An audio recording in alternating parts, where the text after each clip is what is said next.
All right, one more quick thing I love to do with levator scapula is if you get under the scapula and use that inferior border of the scapula as a handle, you can really isolate. Moving it around, you're going to be able to find the exact superior angle. So you move it back and forth. Oh. You get in front of traps, but point backwards, and we don't want to be in this nervy area. So we're in front of traps. We're getting isolating by moving the whole scapula. There we go. And one thing I love about this technique is because you all know that just there's this feels like a huge knotted area on the insertion of levator scapula for most people. And this is a way to not just be in the whole general area, but really isolate, okay, that's exactly where the superior angle is, and that's exactly where levator scapula inserts. This is too much. That feels really good when you blink it. Okay, good. We'll do more of that then. Yeah.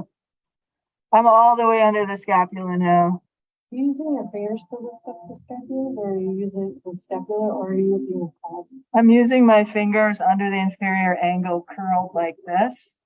And don't be shy, it feels good. That feels really good. So I'm like really moving it a lot. Now I'm going to isolate the superior angle. There it is. Of the scapula? Yes. And so now you can be very precise about it. Whereas before you kind of have all this muscle tissue in the way. And there it is. And less. You okay? That was really painful when you pressed it first time. Yeah. It subsided. Okay, good. We can jostle it gently too.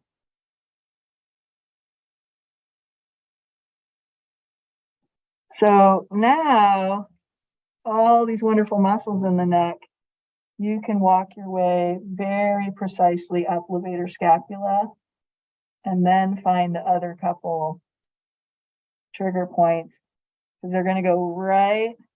I'm right on it. And if you feel the sort of mountaintops inferior to this part of the ear is where the transverse processes are. So then you can really isolate and get right on there. And I'm going to use a couple fingers together and be like slow. Remember, the brachial plexus emerges from here. So if there's any kind of sharp shooting pain or numbness, tingling going down the arms, then go ahead and move. And then there's something right here. So you can continue like that, right? And I don't want to take too long because Elizabeth showed you wonderful stuff to work with.